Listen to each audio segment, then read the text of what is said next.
So a lot of people, particularly my college classmates, want me to talk about my experience with the Nintendo Switch 2 because right now, they say that there's not a lot of games on it, and I kind of agree with them a little bit, but also they're saying it's a waste of money. Personally, I don't think it was a waste of money. Obviously it's a new console. I'm very excited for it, and I will never play Xenoblade ever. My gosh. Every message I get from you bozos is play Xenoblade, play Xenoblade. No, I don't want to. I don't like long RPGs. I just had a whole rant about PlayStation, how I don't like their 50-hour RPGs. I have to be like really in love with a franchise or in the mood for it. So no, I don't care about Xenoblade. Now, but what I will say is that I have played a decent amount of games on them. There's one in particular that I wanted to get during that whole Costco sale for $35, and that was Kirby Air Riders. So, that might have shifted my perspective on which game was my favorite of the bunch that I played for the Switch 2. I'm just gonna go in order of crappiest to, all right, this one's pretty good, and the answer is unfortunately.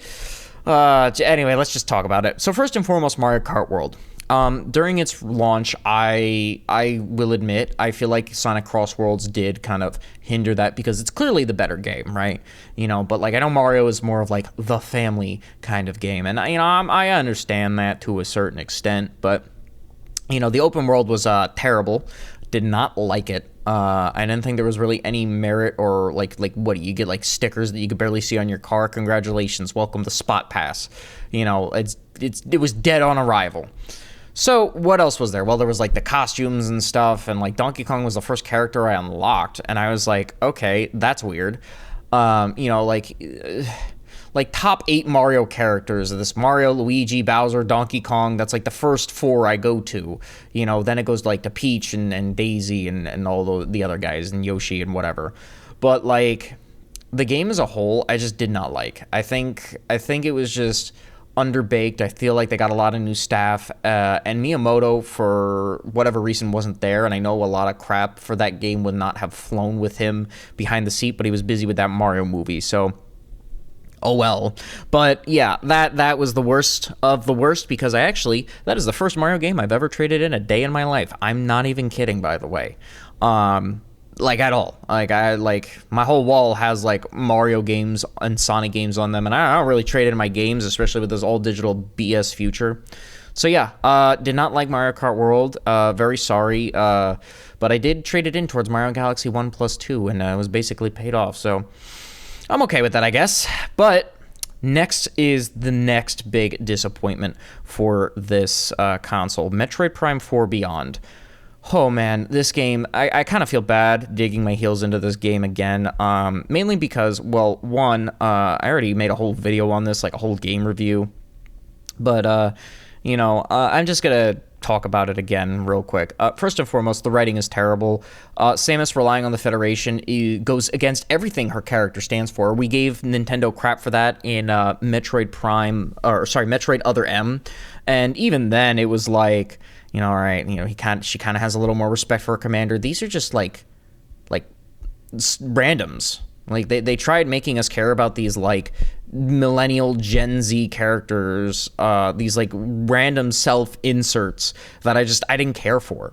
The only one that I had an inkling of care for, I think, was the sniper and that one military guy who was dude, take this seriously, and the fangirl stuff. But the writing was so poor. In the same segment that you go down into the mines and you lose the two people, it was the commander and the subordinate. They appear within less than 15 minutes later of gameplay, which ultimately removes the sacrifice to all of it. Completely removes any kind of storytelling sacrifice stuff, and it was just poorly written. And from one Scott the Woz clone to another, Miles McKenzie was incredibly annoying. I really don't care. I know a lot of people defended the game. I just know. I'm sorry, the mouse controls were meh. The amiibo were also meh.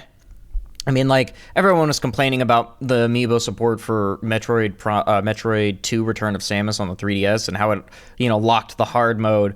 Honestly, that was a little more commendable, I guess, than whatever these amiibo got you just some in-game goodies, artwork or whatever. I'm gonna be honest, like if I was Nintendo, I would have made a very hard mode for the previous game, and then make this game have like the hard mode, I guess, behind one of the amiibo. I don't really know. Like I don't even remember what the amiibo really did, and that's very telling because I did this game a while back. And on top of that, like there's no way to find the stupid green rocks, and just I hated all of it, every single bit of it. I was bored out of my mind for a good portion. I know I was playing it for a video, and I was very excited for it, and then I wasn't. I was not. And that's very telling because the next game was genuinely fun for 6 to 8 hours. Donkey Kong Bonanza. Yeah, I only played like for the story, and this thing has like some Mario 40th Anniversary DLC that came out, which, I mean, okay, like I don't know what to say here, other than like it was fun. But then I don't want to play the rest of the game button mashing, listening to the same 4 songs over and over again, and then if so, like turn the songs off or whatever. I didn't care, to play past like everything else and get all the power ups, and like this has a 2-player mode, which is nice. You could even play with like a Switch 1 to Switch 2 thing and like have some download play, which is very nice. I actually would like Nintendo, to integrate maybe some other stuff with that. Maybe we could get some Wii U backwards compatibility. I'd really like to play Mario Maker 1. Again, that was really fun to do online. This kind of sucks, if I'm being honest, in terms of like the DLC too, because the DLC should have been included. I'm sorry, it was too soon, like, for the DLC to just be there. I feel like DK Island was supposed to be like the end game reward after King K. Rool, and I felt like him being the final boss also was very random, by the way, very just out of left field. I feel like this is opening up like room for another Donkey Kong game, which I can respect, right? And mind you, this is the same team that did Mario Odyssey. So you know what, like in terms of games that I had fun with, do I think the $70 was worth it? Yeah, no. If you're going for completion, sure. I mean, the most you get is like a golden Donkey Kong statue and like a special dress for like Pauline that you could get behind an amiibo, if you really want it. That is, I'm not suggesting you do, because like again, like a lot of these amiibo are going on sale recently, and I just keep seeing it left and right. And oh boy, I can't believe I'm saying this. Star Fox. Nope, not just Star Fox. This game somehow ended up being the best of the best. Now, Kirby Air Riders might have changed that. I'm gonna be honest. Like, I just don't have it. Like, I didn't feel like going searching for the whole Costco sale thing, and people were selling on Marketplace for like MSRP, and I was like, I know what you scum are doing. You scalping this anyway. The game looked confusing at first. Like I don't like a lot of the redesigns. I don't like their walking animations, but like most of the time they end up in the cockpit anyway. So it really boils down to how does it play, and the answer is it's a Star Fox game. Yeah, that's it. It's a Star Fox game. So I mean, I will say the battle mode is fun. I finally got to play it. Finally got Wi-Fi, and I finally tried it. It reminds me a lot of Kid Icarus Uprising. Who are my like goated Nintendo fans here that actually know what Kid Icarus Uprising is? Because Kid Icarus has only 3 games to its name if you don't count the classic remake on 3DS. And I'm gonna be honest, like visually it's great. The voice acting is hit or miss on a few parts. Some of it's good. Others. Yeah, it's not good. Like there's this, okay, Peppy for example. There's this one part where he's like, do a barrel roll, and it's just not the same. But then like you go to Aquos, like of all places, and he, Slippy's like, you can do a barrel roll, and Peppy goes, it can do that, and I'm like, okay, that was good. That was really good. That was clever writing right there. So, you know what? I mean, props to the team. They also made Slippy not useless in this, by the way. They actually give exposition to him, making all the machines and stuff, and that's definitely a good talking point. I want to do a full review on this one because, believe it or not, it's actually good. Like, I think the success of Star Fox is what the team at Retro wanted for Metroid Prime 4, and that's very telling. And Miyamoto also came out saying that like Yoshi and Star Fox were solely tied to the Mario Galaxy movie. So, I mean, all in all, it's like, yeah, Metroid Prime Beyond treating you like a kid, even though the game's rated T for teen, which is kind of funny, and it leaves it very like ambiguous, like, oh, what happened to these four characters that you really don't care about? Donkey Kong Bonanza, where it's like, okay, that story's concluded, we could either get like another prequel before Mario Odyssey, or we can get something after Odyssey, which is fine and dandy and all. I definitely plan on doing a Mario Odyssey review sometime soon, once I find my camera and I actually clean up the apartment a little bit more. But yeah, other than that, I will say my first year or two with the Switch 2 has mainly been doing retro games. I'm not even kidding. The Nintendo 64 stuff, you see Majora's Mask and Ocarina of Time videos on my page, and those took a lot of time and energy and effort. And I will say I have my qualms with the Switch Online, but in terms of it being a cheap service, so if you got the family plan of like 8, I mean, yeah, I paid $10 a year for that thing, and believe it or not, it's been kind of paying for itself. So if I could give Nintendo any W there, it's the Switch Online for some godforsaken reason. I mean, listen, I recommend getting the Switch 2 solely for the Switch Online? No, I would recommend getting the Switch 1 for that, because they don't even have any GameCube games on that thing. But I will say, if they actually bother to put GameCube games on there, Mario's 40th anniversary, where was Mario Parties 4 through 7 on the GameCube? Where was Mario Strikers? That came, I think, after a lot of the 40th anniversary announcements, or before or something, or no, it was. I'm sorry, I'm thinking Mario Baseball. But where are all the great Mario games that are trapped on the GameCube era? They'll never put Melee on that thing.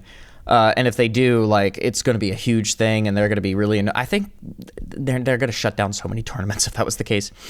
But I think I just wanted more from the Mario 40th anniversary. I really expected a lot more, and if they do more for Zelda, if they do a console or something like that, people are going to get really pissed.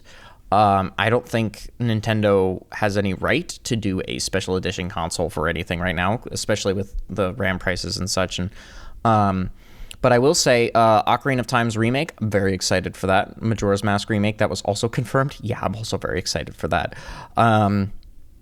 I will say, coming from Ocarina of Time and Majora's Mask being played first, I think I'm more of a Majora's Mask guy, because, when I play a game, I really like its story. That's the thing that I go for. I want to feel something, and I want to enjoy it as well, but, it has to have a compelling story. Remember, I'm playing the narrative here. If I don't like the narrative, the gameplay kind of just means nothing. And that's how I felt with Majora's Mask. I felt like a lot of the stuff there had a lot more idiosyncrasies that I just didn't even touch on the episode, and things that I thoroughly enjoyed. Had a lot more emotional weight to it, versus Ocarina of Time, where it's the standard hero saves everything story. So, I think the Switch 2 might have a bright future, or it's just going to be a Wii U situation where we get a game we like every other sometime. And I feel like that's very telling of where Nintendo's at right now, and where the gaming industry is as a whole right now, because a lot of the Switch 2 games that I've been playing, well, they're all right, but they're also getting a lot of DLC for Switch 1 games, and we're kind of having a revitalization of the Wii U era, where it's oh, we gotta make a quick buck, we gotta transfer the Wii U games to the Switch. Now it's, oh, we gotta add DLC to the Switch games to the Switch 2, and it's why? At that point, let the game settle, make a new thing, let it die or something, or let it be remembered first. Don't just keep drip feeding stuff from the games. And yeah, I'm gonna be honest, I'm kind of sick of it. The Mario Jamboree TV thing, whoop-de-doo, congratulations, you brought back what from Mario Party 10, the Bowser mode or whatever, and you made it different now it's Family Feud. Okay, congratulations, Nintendo. It's not good. And then I also feel a lot of Nintendo developers themselves are just retiring because they're old, the golden days of Nintendo were kind of behind us. Now it's okay, they either need to A, train the next generation, or B, figure something else out. I don't know. I mean, Nintendo used to do well, a lot of promiscuous things back in their day. A lot they do have a dark history, but they were also one of the oldest companies I think on Earth, like genuinely old.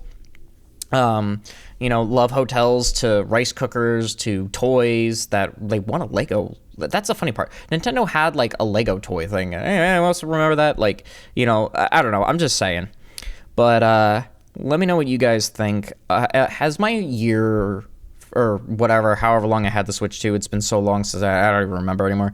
How has it been for you guys? What have you been playing? I really want to know. I won't be playing Xenoblade Chronicles anytime soon because you know what? If I get pestered about it one more bloody time from everyone in that dang Discord, I'm gonna lose my mind. You know what? I already have lost my mind because I guarantee you one of those games. I guarantee, without even knowing anything about Xenoblade Chronicles 2, I guarantee you one of those endings is just a harem. I guarantee you, which, you know what, at this point, knowing my college classmates, who am I kidding? I know what they're about.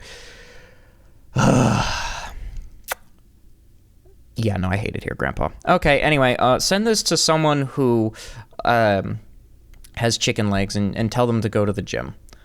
Again, I don't have my camera or anything like that. I'm still unpacking.